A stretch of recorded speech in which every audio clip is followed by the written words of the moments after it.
Bienvenue sur Pluma News, l'émission des lités curieux. Ce programme est coproduit par Pluma Vitae, la plateforme de l'édition de demain, et Scribe Impact Rédaction, spécialisée en rédaction et accompagnement d'autrices et d'auteurs. Au programme de cette édition, l'actualité de la semaine ainsi qu'un tour d'horizon des sorties à venir. Pour clôturer l'épisode, nous vous proposons un dossier épineux. Non, la romance érotique, voire pornographique, n'est pas à conseiller à n'importe qui, et encore moins de n'importe quelle manière. Cette année, c'est Julie Doucet qui a été sacrée par le Grand Prix d'Angoulême. Récompensée pour l'ensemble de son œuvre, l'autrice est la première québécoise à recevoir le titre. LinkedIn, le réseau social des professionnels, accueille enfin un groupe dédié aux professionnels du monde du livre. Lancé par la FIL, Fédération interrégionale du livre et de la lecture, ce groupe a pour but de diffuser de l'information et partager des initiatives dans le milieu, tout en rendant visible et en valorisant les métiers du livre. Le CNE met fin à plus de 10 mois de négociations concernant la rémunération des auteurs et autrices. La grogne et l'indignation règnent de plus en plus chez les artistes-auteurs, qui s'en réfèrent maintenant au ministère de la Culture pour essayer de faire bouger les choses. Voici quelques extraits de lettres ouvertes d'auteurs et autrices à ce sujet. J'ai mis le nez dans l'envers du décor. Les rémunérations scandaleuses sous forme d'avance qui font qu'au final les auteurs ne sont jamais payés pour leur travail mais uniquement sur la vente de celui-ci. La GESA qui au lieu de collecter les retraites des auteurs n'a rien branlé pendant 40 ans. L'URSSAF Limousin à qui on a finalement refilé la patate chaude et qui après 2 ans n'est toujours pas foutu de nous fournir un site internet complet, fonctionnel et compréhensible et des interlocuteurs qui disent tous la même chose. La moitié des auteurs sont sous le SMIC, le tiers sous le seuil de pauvreté. Depuis bientôt 5 ans, je me bats contre tout ça. Depuis 5 ans, je suis énervée, en colère, volontiers cassant, parfois franchement déplaisant, parce que je suis scandalisée. Parce que ça m'atteint directement de constater une telle injustice, un tel amas de magouilles, de petits dictateurs, d'incapables et d'imbéciles hors sol qui trouvent que « franchement, les auteurs, vous devriez arrêter de vous plaindre, hein, vous n'êtes pas les plus mal lotis ». Hier, le CNE, le principal syndicat des éditeurs, a refusé de signer un accord entre auteurs et éditeurs. Parce que dedans, il y a une partie qui l'obligeait à s'asseoir à une table avec les auteurs et à faire en sorte d'améliorer leur rémunération. Impensable, voyons. Ce soir, la ministre Bachelot entre en devoir de réserve.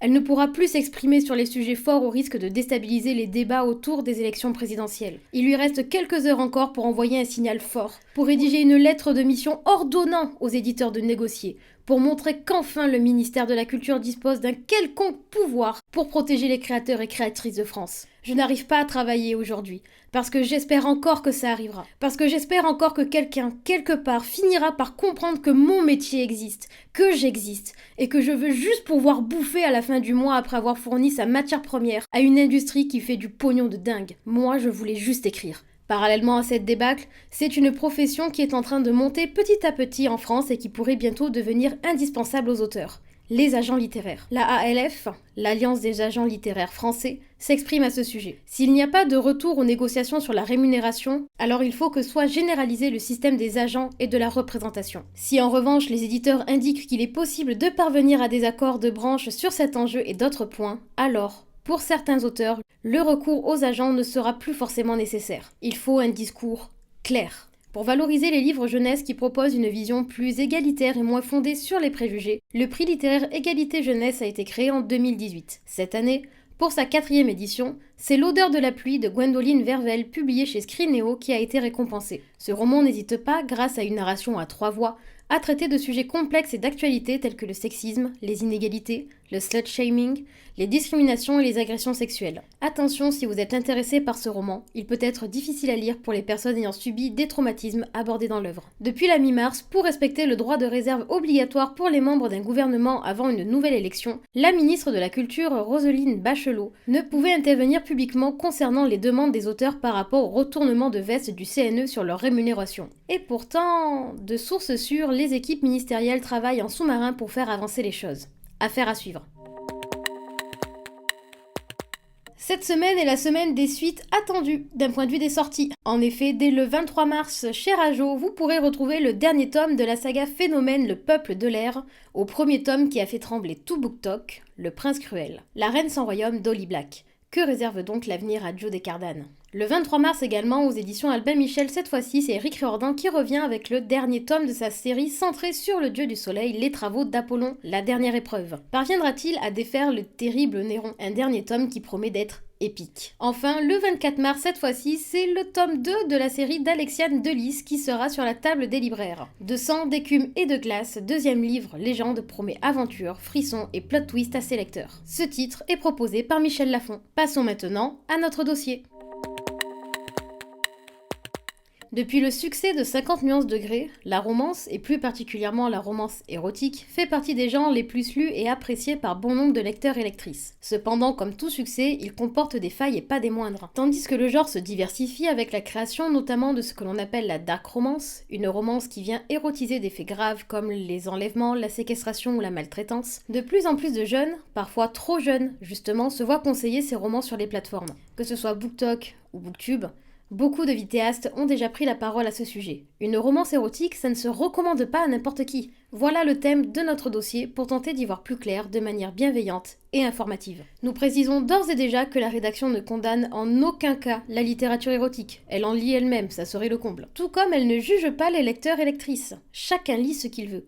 La rédaction tentera simplement d'apporter un éclairage supplémentaire sur cette question parfois épineuse. Depuis l'avènement de la pornographie, et surtout son accès gratuit sur certaines plateformes vidéo, les spécialistes ont remarqué que certains individus, hommes comme femmes, adolescents comme adultes, pouvaient développer une addiction à la pornographie. Plus récemment, des professionnels ont constaté que cette addiction pouvait se développer aussi bien avec des images qu'avec des textes. Parallèlement, dans les sphères littéraires sur les réseaux sociaux, il n'est pas rare de croiser des commentaires, souvent d'adolescents et adolescentes, demandant des recommandations de livres érotiques, voire pornographiques pour certains, tant les scènes de sexe sont nombreuses et explicites car, je cite, « Je n'arrive plus à lire une romance s'il n'y a pas de sexe dedans. » Vous commencez à faire le lien. Tout comme on peut développer une addiction au porno en regardant trop de vidéos, on peut aussi développer une addiction à la pornographie en ne lisant que cela. Inutile, je pense, de rappeler comment fonctionne une addiction. Ça commence doucement, sans même que l'on s'en rende compte, pour au final avoir besoin d'augmenter la dose, d'aller vers des extrêmes, pour être satisfait, pour ne plus être en manque. Conseiller des romans érotiques, voire pornographiques, à un lectorat trop jeune et sans discernement, c'est risquer de développer chez eux une addiction à la pornographie. Outre ce risque d'addiction, beaucoup oublient qu'un adolescent, même à 16-17 ans, n'est pas psychologiquement et psychiquement construit, ni même mature comme le cerveau d'un adulte.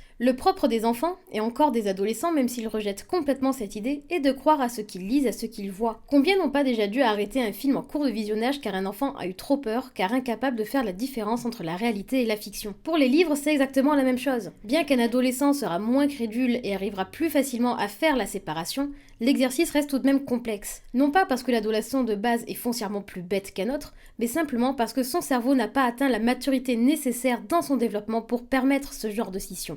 Ainsi, l'adolescent pourrait, parfois, manquer de recul face à ce qu'il lit et le prendre pour argent comptant. Sauf que lorsqu'il s'agit de sexualité, les dangers sont multiples. Conseiller des romans érotiques, voire pornographiques à un lectorat trop jeune sans discernement, c'est ne pas prendre en considération les impacts que cela peut avoir. Aussi multiples que différents d'ailleurs, ces dangers. Cela fait déjà plusieurs années que les sexologues alertent. La pornographie n'est pas une représentation fiable de la réalité des relations intimes. L'érotisme et la pornographie dans les romans n'échappent pas à cette règle. Ils ne sont pas des représentations fiables de la réalité des relations intimes. Les enfants et adolescents se construisent par rapport à ce qu'ils voient et ce qu'ils expérimentent.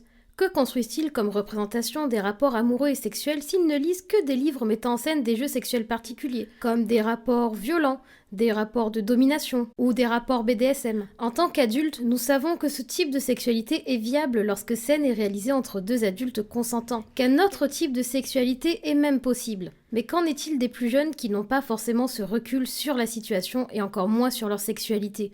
Qu'ils ne l'ont pas encore découverte, voire expérimentée, pour certains. Cette exposition, au même titre que les images pornographiques, peut venir perturber l'image qu'ils ont d'eux-mêmes, de leur confiance en eux, mais aussi créer des représentations fausses, voire dangereuses. Dans le cas des dark romances, par exemple, où la notion de consentement est souvent bafouée et où les relations mises en avant sont clairement toxiques, quelles attentes des relations humaines et intimes sont créées dans les esprits des lecteurs les plus jeunes? C'est un phénomène que l'on a déjà pu observer avec le succès de After d'Anna Todd. La relation entre les deux protagonistes, Tessa et Hardin, est d'une toxicité sans précédent. Et pourtant, bon nombre d'adolescentes, je cite, rêvent d'avoir la même relation parce que c'est trop romantique. De même, certaines scènes peuvent tout simplement choquer un lectorat trop jeune. La parole autour de la sexualité n'est pas nécessairement libérée dans toutes les familles. En fonction de la scène, de son degré d'explicite et de violence, certains lecteurs trop jeunes, peuvent être profondément choqués, voire traumatisés. Les psychologues parlent même de phénomènes dits de sidération face à un choc trop grand. Nous rappelons qu'en psychologie, l'état de sidération est un état de stupeur émotive si important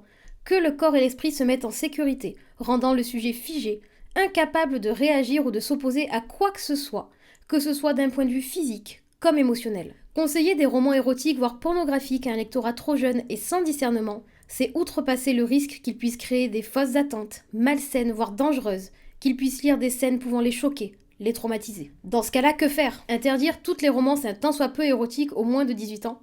N'allons pas jusque-là. Il n'est pas question de censure ou d'interdit, mais simplement de bon sens. Les individus n'ont pas tous le même degré de maturité et ne vont pas avoir les mêmes attentes de leur lecture. Le tout est de s'assurer, notamment en tant que parent ou tuteur légal, ou ne serait-ce qu'en tant qu'adulte, que le livre que mon adolescent lit ne représente pas un danger pour lui. Ou à défaut, d'avoir une conversation franche sur le sujet. Prévenir plutôt que guérir. Quoi qu'il advienne, si un ado veut lire de la romance érotique ou pornographique, il le fera. Inutile de chercher à leur interdire. Ce qui est cependant faisable, c'est de la prévention. Quitte à ce qu'il lise de l'érotisme, autant lui proposer des titres qui sont intéressants, où la question de la sexualité est traitée de manière saine. Si elle ne l'est pas, prévenir qu'elle ne reflète pas la réalité, qu'elle peut être toxique, voire dangereuse. Bien qu'elle puisse comporter des risques, comme n'importe quel sujet selon son traitement, ce qu'il faut garder à l'esprit, c'est que la littérature érotique chez les adolescents, et notamment les adolescentes, n'est pas à supprimer. Ce type de lecture peut aussi être une porte d'entrée douce vers l'érotisme et la découverte de soi. Elle peut permettre de libérer la parole face à certains tabous et questionnements. Pour peu que l'œuvre soit centrée autour d'un couple LGBTQIA+, elle peut aussi permettre de créer un sentiment d'appartenance et rassurer. Et malgré des romances érotiques très souvent hétéronormées et phallocentrées, le plaisir féminin prend de plus en plus de place, pouvant ainsi décomplexer nombre d'adolescentes quant au rapport qu'elles ont avec leur corps, leur plaisir et leur sexualité. Vous l'aurez compris, le problème en lui-même n'est pas la littérature érotique et pornographique, mais bien le manque de prévention qu'il y a autour. Comme dans tous les domaines, il y a des choses à garder en tête pour que chacun puisse profiter de cette littérature sans se mettre en danger. La question n'est pas d'interdire ou de brider, mais au contraire de consommer cette littérature en pleine conscience, de trouver un équilibre entre liberté, curiosité et prévention. L'utilisation de précautions telles que la mention des trigger warnings ou traumavertissements en français lors d'une recommandation et en début de roman est une des multiples solutions. Si vous recommandez des romances de ce type, ayez conscience de qui vous écoute et des conséquences que cela peut avoir. Prévenez, avertissez sur les potentiels problèmes du roman. Si vous lisez des romances de ce type, ayez conscience de ce que vous lisez. Non pour vous culpabiliser, mais pour vous protéger. Recommander des romances érotiques et pornographiques, c'est totalement ok. Mais pas à n'importe qui, et certainement pas n'importe comment. Merci d'avoir écouté cette édition de Pluma News. Nous vous donnons rendez-vous tous les mercredis à 18h. Si cette émission vous a plu, n'hésitez pas à en parler autour de vous et à la partager. À la semaine prochaine!